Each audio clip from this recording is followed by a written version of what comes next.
Assalamualaikum warahmatullahi wabarakatuh. Alhamdulillahilladzi ja'ala ad-dina ribatan matinan baina qulubil mu'minin wa amara bil ittihadi wa ta'awuni wa naha 'anit tafarruqi wa tanazu'i fi kitabih. Asyhadu an la ilaha illallahul qawiyyul matin wa asyhadu anna Muhammadar Rasulullahil qalbir rahim wal khuluqil azim wa sayyidul anbiya'i wal mursalin sayyidina Muhammadin alladzina tabat nufusuhum wa safat qulubuhum fakanu humus sadatil mansurin, amma ba'du. Yang kami muliakan para alim ulama, para masyayikh, para kiai, tokoh masyarakat, para guru ngaji, para asatid, yang kami hormati segenap yang hadir di pagi hari ini, dan juga para pemirsa Qalbun Salim yang dirahmati oleh Allah. Alhamdulillah, puji syukur marilah kita haturkan kehadiran Allah Subhanahu wa ta'ala yang telah memberikan nikmat-nikmatnya kepada kita, yang telah memberikan berbagai macam karunia anugerah Allah kepada kita, lebih-lebih nikmat iman wal Islam. Sampai saat ini kita merasakan kenikmatan iman wal Islam yang telah Allah berikan kepada kita. Semoga keimanan ini terus dikokohkan dan ditetapkan dalam hati sanubari kita sampai kita menuju ke hadirat Allah Subhanahu wa ta'ala. Amin amin ya rabbal alamin. Jamaah para pemirsa Qalbun Salim yang dirahmati oleh Allah, di pagi hari ini saya akan membahas tentang masalah urgensinya, pentingnya tentang ilmu. Ilmu ini adalah sesuatu yang sangat penting. Ilmu ini adalah sesuatu yang sangat urgensi. Ilmu ini yang akan membawa pada keberuntungan kita fid dunya wal akhirah. Ilmu ini yang nanti akan menuntun kita akan menjadi orang-orang yang lebih baik lagi, akan menjadi orang-orang yang dihargai lebih-lebih di mata Allah Subhanahu wa ta'ala. Oleh karenanya kita ini saat ini harus memang betul-betul memperhatikan yang namanya tentang sebuah keilmuan. Para pemirsa Qalbun Salim yang dirahmati oleh Allah, sesuai dengan dauhnya Rasulullah sallallahu alaihi wasallam, man salaka tariqan yaltamisu fihi ilman yassarallahu lahu bihi tariqan ilal jannah. Barang siapa yang menempuh satu jalan yang mana ia di dalam menempuh perjalanan tersebut untuk mencari ilmunya Allah, maka orang tersebut nanti akan digampangkan untuk menuju ke surganya Allah Subhanahu wa ta'ala. Hadhihi kullu syai' ma dalla ala syai' fa innama yadullu ala annal ilma min ahammiyatin lil ghayah wa minad darurati bimakan likulli fardin minal ifrat. Ini menunjukkan bahwa bagaimana pentingnya ilmu. Ini menunjukkan bahwa bagaimana urgensinya ilmu, yang memang kita harus betul-betul memperhatikan ilmu yang ini semua memang sudah ajaran dari Rasulullah Sallallahu Alaihi Wasallam. Semoga kita semua ditakdirkan oleh Allah sebagai orang-orang hamba-hamba yang selalu memperhatikan ilmu yang semua itu dasarnya dari baginda Nabi Yuna Muhammad Sallallahu Alaihi Wasallam. Para pemirsa Qalbun Salim yang berbahagia, dari saking pentingnya sebuah keilmuan, dari saking pentingnya sebuah ilmu yang itu adalah ajaran dari baginda Nabi Muhammad sallallahu alaihi wasallam, Rasulullah itu memang memerintahkan kita, memerintahkan untuk mencari ilmu. Utlubul ilma walau bisin. Carilah ilmu walaupun ke negeri Cina. Rasulullah telah memerintahkan kita.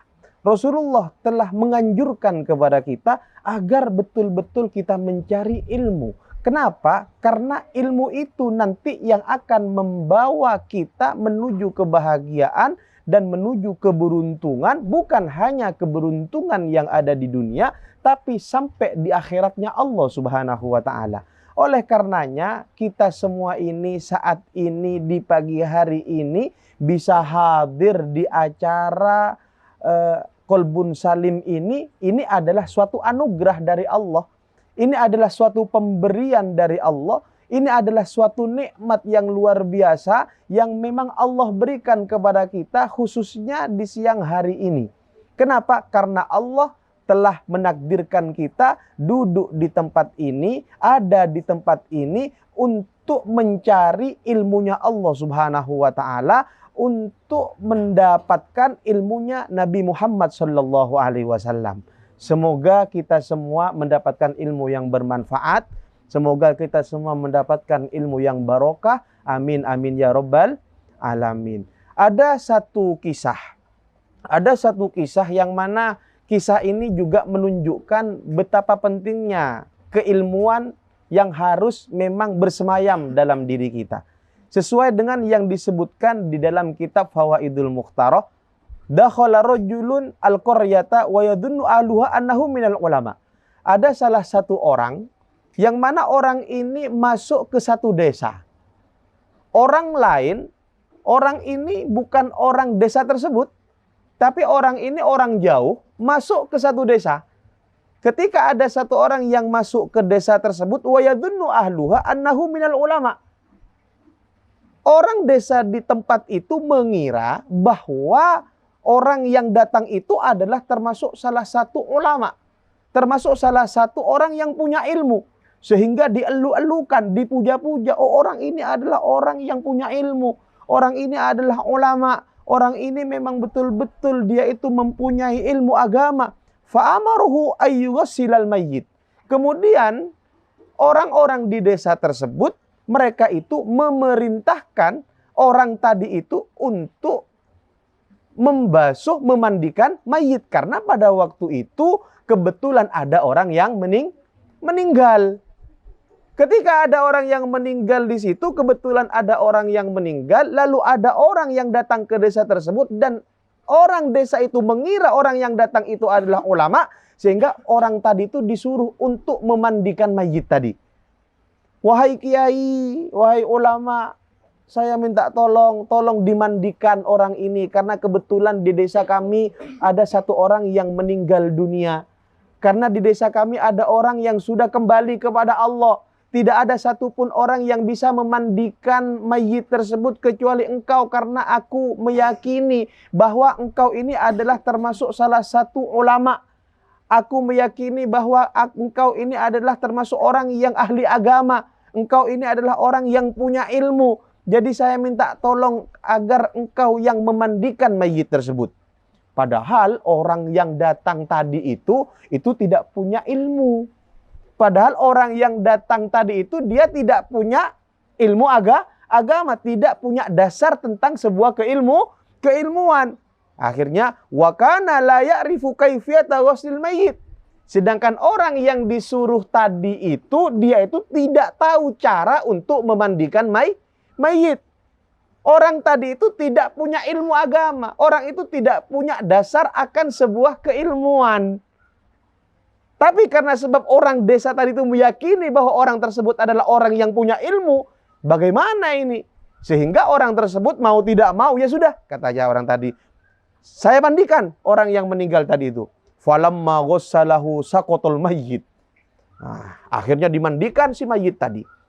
Ketika mayit tadi dimandikan, karena memang orang tadi itu tidak punya ilmu agama, ya sudah, saya mandikan mayit itu. Mana mayitnya katanya? Ge. Padahal dia tidak tahu cara untuk memandikan mayit. Kenapa? Karena dia itu tidak punya dasar akan ilmu agama. Oh ya sudah, mana mayitnya? Saya mandikan. Oma tao. Kalau kata Maduranya itu oma tao. Pemirsa Kolbun Salim yang dirahmati oleh Allah, kita akan lanjutkan kajian ini di segmen selanjutnya.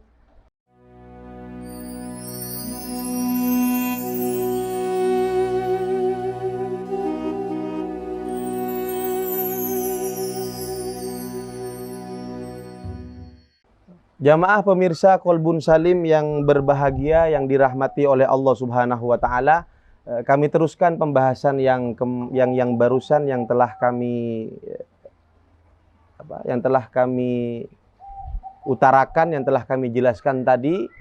Barusan sudah nyampe tentang masalah bagaimana orang tersebut ini menunjukkan betapa pentingnya tentang sebuah ilmu.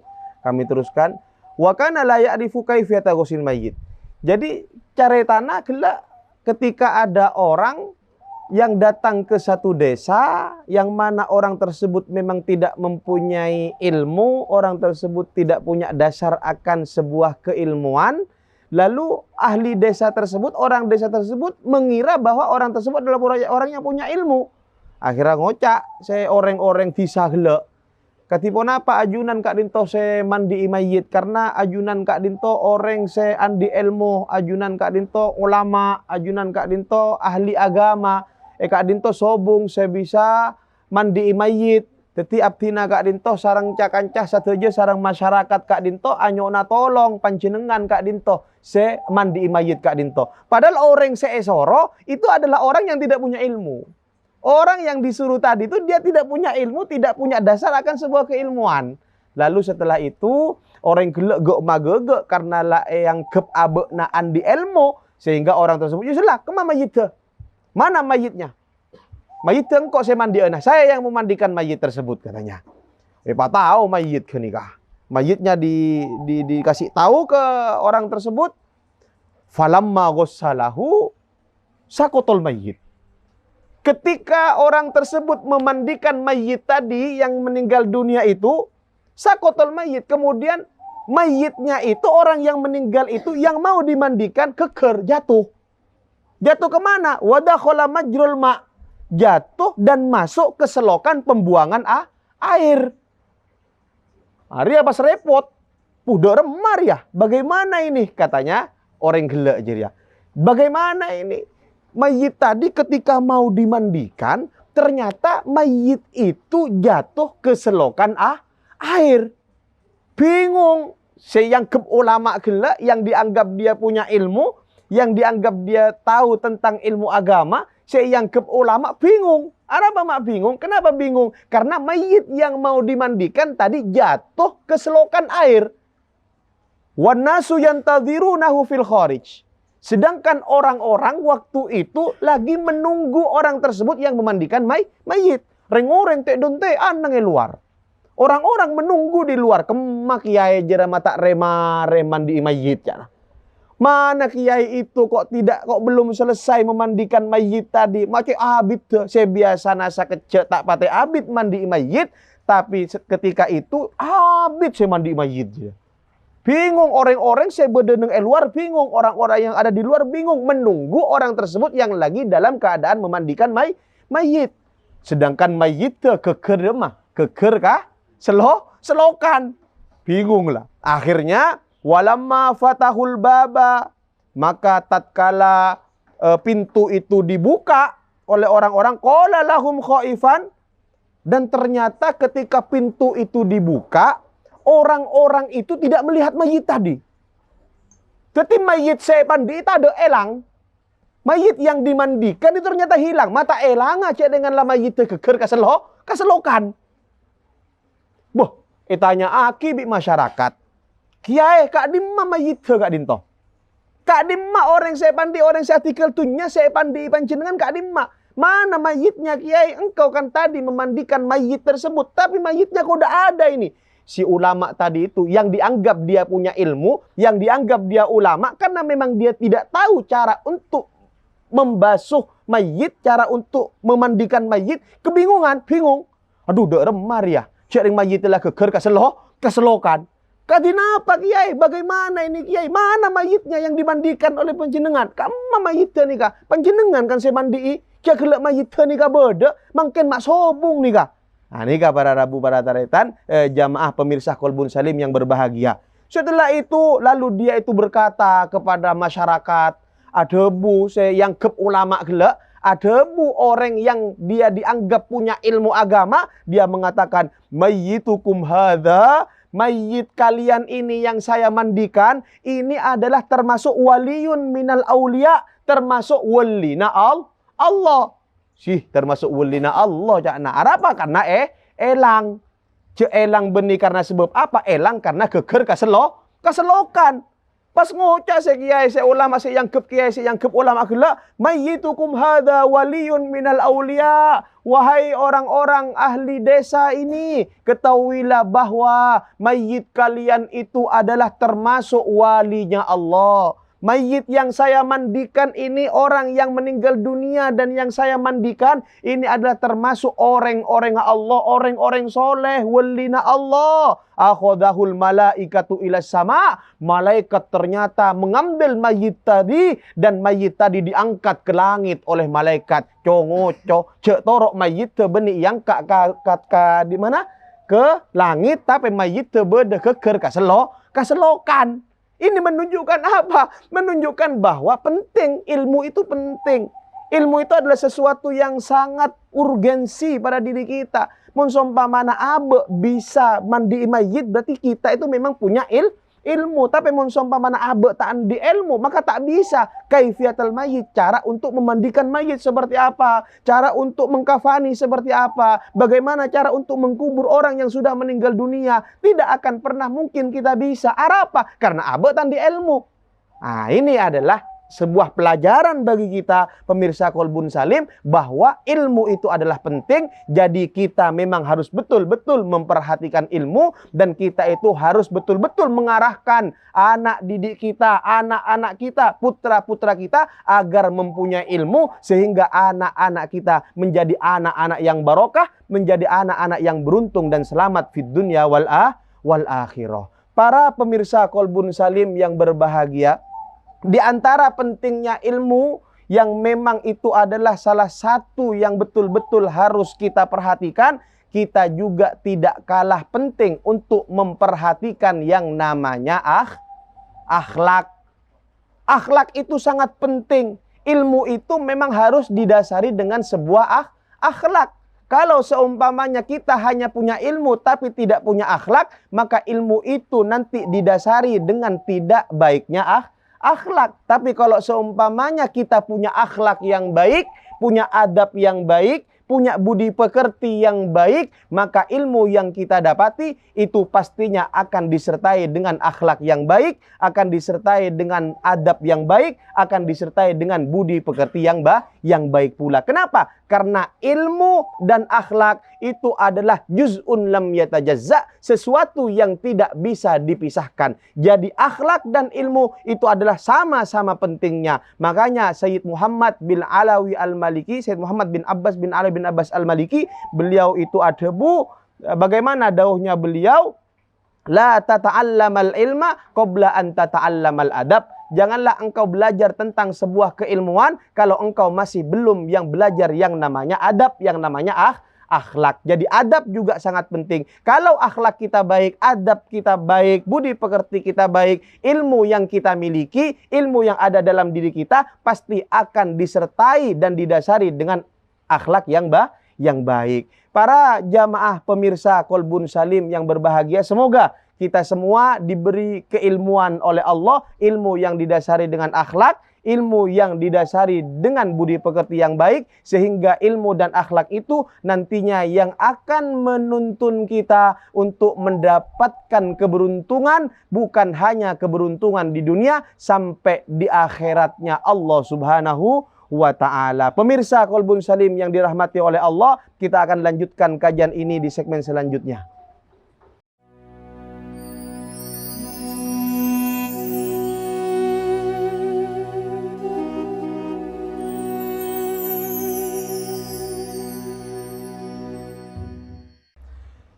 Salam jamaah pemirsa Kolbun Salim yang berbahagia.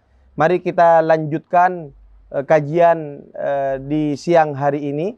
Sebagaimana yang sudah disampaikan tadi, bagaimana pentingnya ilmu, bagaimana pentingnya akhlak, itulah dua yang memang harus kita perhatikan. Akhlak dan ilmu adalah juz'un lam yatajazza.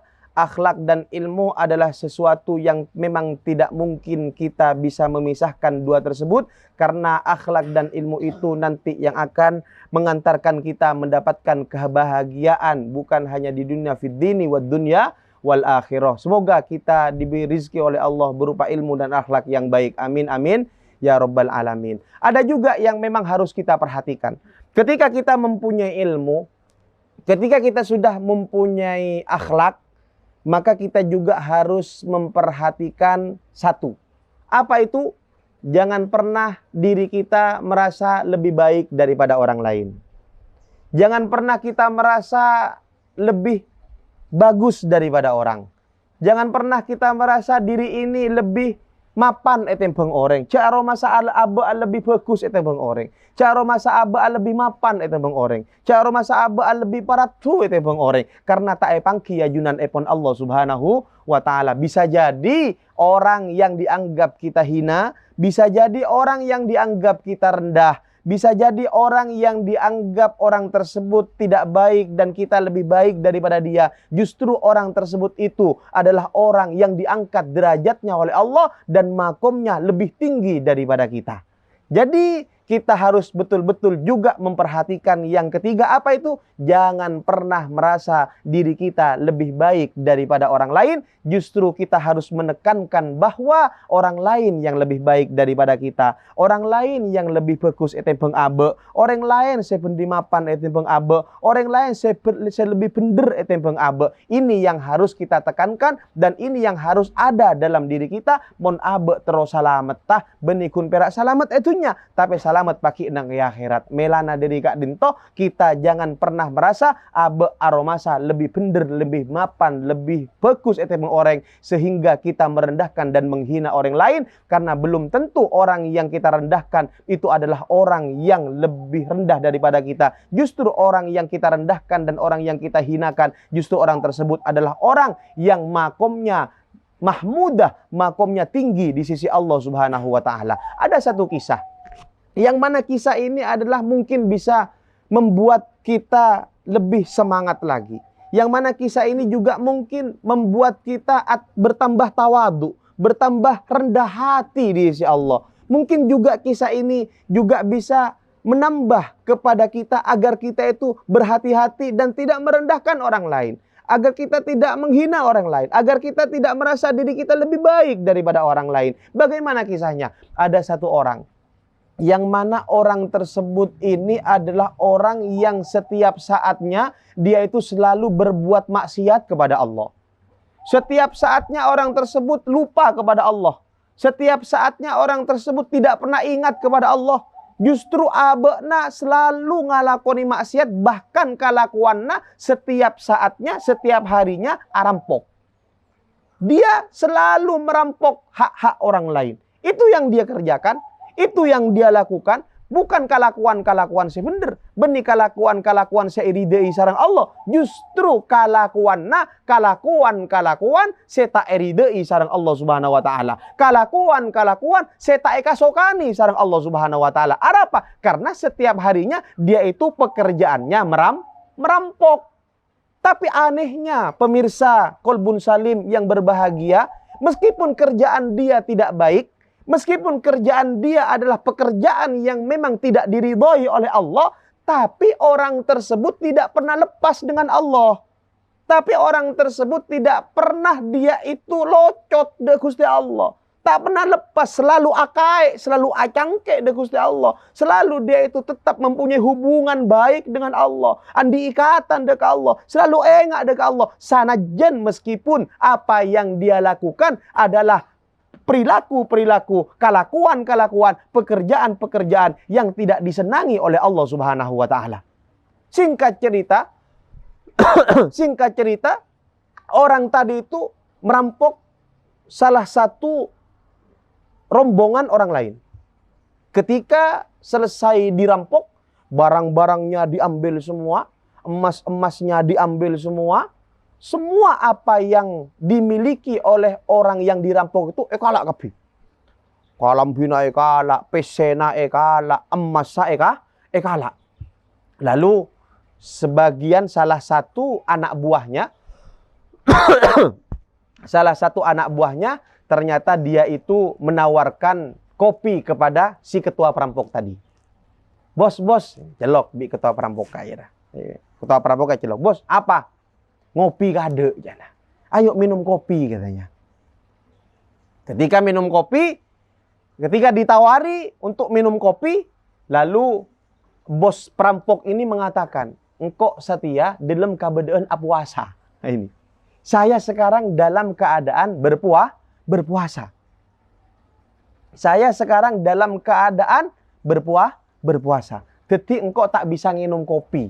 Saya sekarang tidak bisa minum kopi karena saya berpuasa. Kocak, salah satu anggota perampok tadi, salah satu anggota ketuanya kocak, anak buahnya kocak. Katipona apa cek dengan empian nikah ketua perampok, maki puasa. Cek dengan ketua perampok kok masih puasa. Cek kelakuan tak bener, cek kelakuan tak mapan, cek kelakuan arampok maki puasa. Ada anak buana.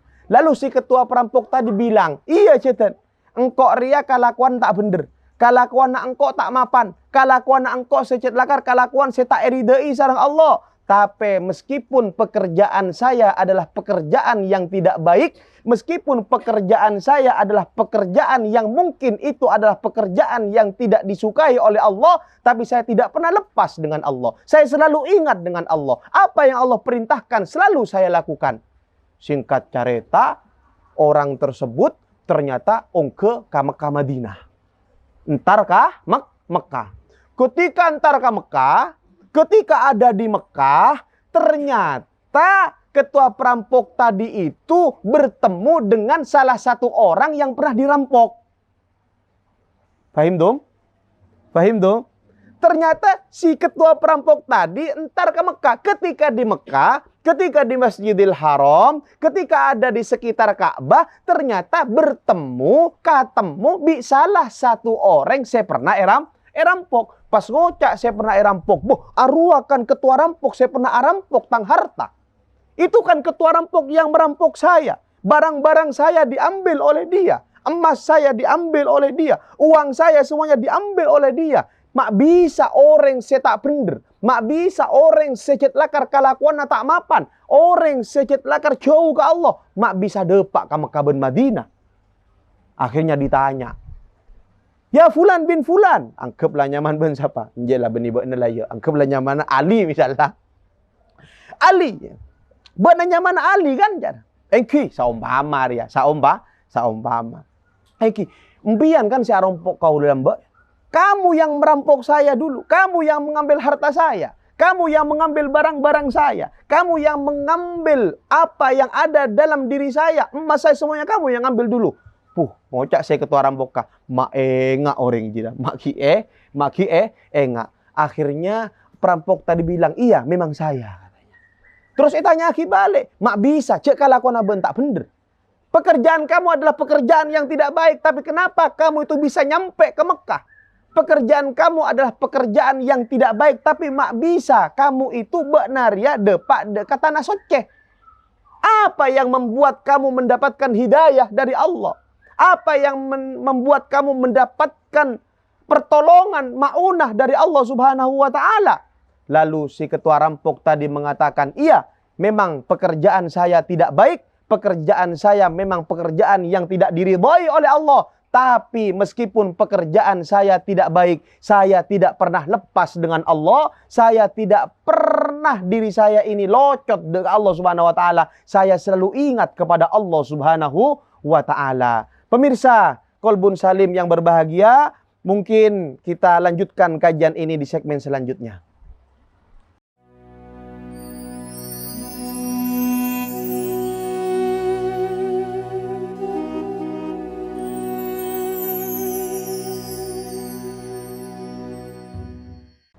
Pemirsa Kolbun Salim yang dirahmati oleh Allah, oleh karena itu dalam cerita tersebut kita bisa menarik sebuah kesimpulan bahwa kita jangan pernah merasa diri kita lebih baik daripada orang. Meskipun orang tersebut tadi pekerjaannya adalah pekerjaan yang tidak baik, pekerjaan yang tidak diridhai oleh Allah, tapi kalau Allah sudah berkehendak, orang tersebut itu bisa ada di tanah suci, bisa depak, bisa nyampe ke Mekah Madinah. Di sini kita bisa menarik sebuah kesimpulan, cek sampai abe aromasa lebih bener tembang orang lain. Cek sampai abe aromasa lebih mapan tembang orang lain. Juga ada salah satu kisah, ada salah satu cerita yang ini bisa menginspirasi kita. Apa ceritanya? Ada satu orang lagi, satu orang yang mana orang tersebut itu juga melakukan pekerjaan yang lebih parah daripada yang diceritakan sebelumnya. Apa? Dia itu ternyata orang tersebut sudah pernah membunuh orang 99 orang. Dia sudah pernah membunuh orang 99. Lebih ganas lagi ini, lebih parah lagi ini. Tapi coba kita lihat endingnya. Coba kita lihat akhirnya. Di sini kita bisa mengambil kesimpulan nanti di akhir cerita ini. Apa itu? Jangan pernah merasa diri kita lebih baik daripada orang. Jangan pernah. Karena belum tentu. Abe tak pangki ya junan epon Allah subhanahu wa ta'ala. Jadi orang tersebut dia itu pernah membunuh orang lain 99 orang. Ini terjadi di zamannya Nabi Musa.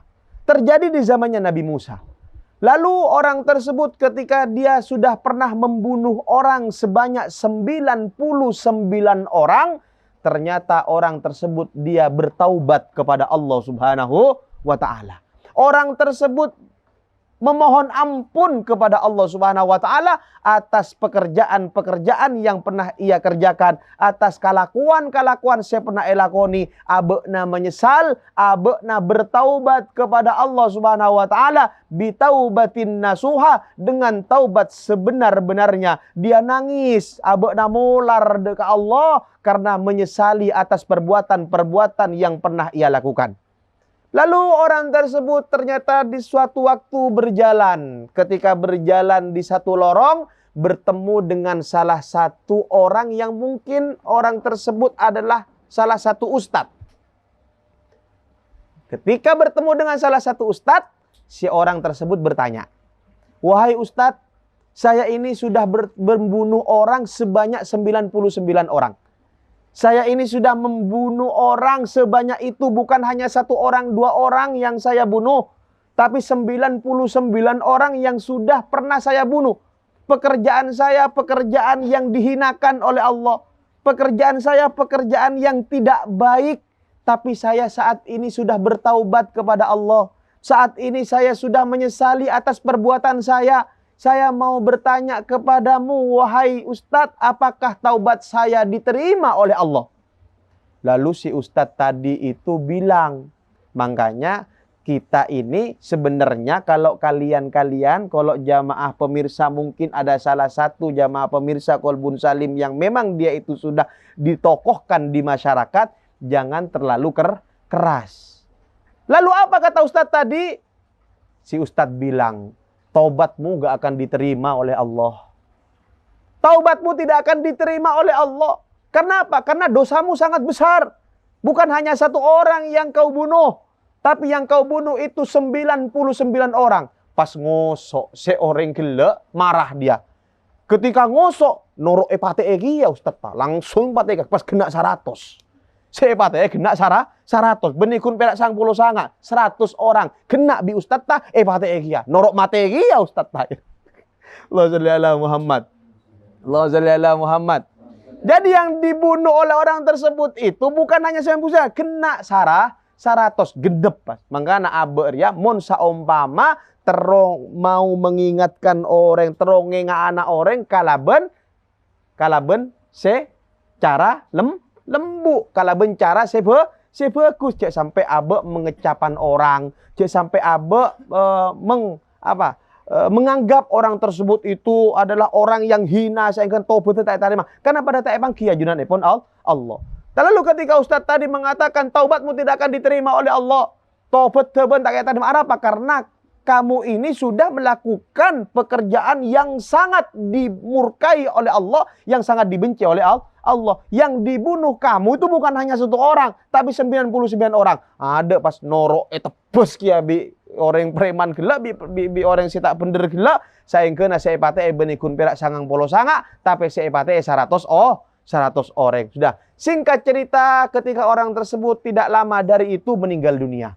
Tapi orang tersebut ketika selesai membunuh si Ustadz tadi, dia tetap bermunajat kepada Allah, dia tetap bertaubat kepada Allah. Ya Allah, saporana ya Allah. Abdina karinto seepate benikun perak sangang polo sanga orang ya Allah, tapi kena 100 kali itu ya Allah. Abdina taubat dek ajunan ya Allah. Sapora aki satu abdina ya Allah. Ajunan kadinto mempunyai sifat Rahman Rahim. Ajunan kadinto maha pengasih lagi maha penyayang ya Allah. Ajunan kadinto abdi nengang yakini panjenengan kadinto pasti bekal narema atau beto orang sejat lakar atau bet deka ajunan ya Allah. Atau bet abdi ada keajunan bitobatin nasuha. Abdi tak terong ulangan apa oleh atas kelakuan pekerjaan-pekerjaan abdi ya Allah. Tarema kita bet abdi ya Allah. Abdi yakin ajunan kadinto pasti menerima taubat abdi. Singkat cerita pas meninggal dunia. Ketika meninggal dunia, ternyata malaikat rebuan. Malaikat rebuan. Ada malaikat satu, orang tersebut mau dibawa ke neraka. Arya tang bagian. Arya benikun perak sangang polo sangak saya pate tapi 100 orang saya pate bahkan kiai nan nurut pate dia. Berarti orang dia kutu masuk dekat neraka. Tapi ada satu malaikat, yang mana malaikat ini luar biasa. Oh tidak, ini adalah bagian saya.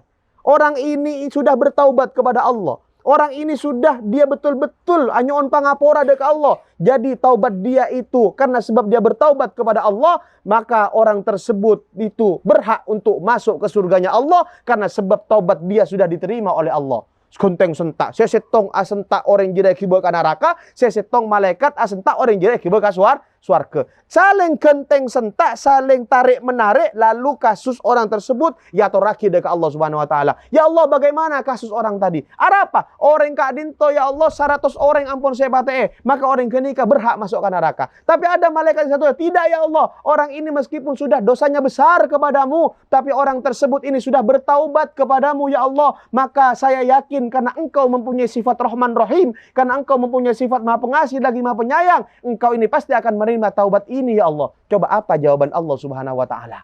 Lalu Allah mengatakan, wahai malaikat, pamasok orang jeria ke surga nasengko. Masukkan orang tersebut ke surganya saya. Kenapa? Karena taubat dia sudah diterima olehku. Allahumma shalli ala Muhammad. 99 bahkan sampai 100 yang dibunuh. Tapi karena dia bertaubat kepada Allah, kembali kepada Allah, dosa-dosa dia itu diterima oleh Allah sehingga masuk ke surganya Allah. Kesimpulannya apa?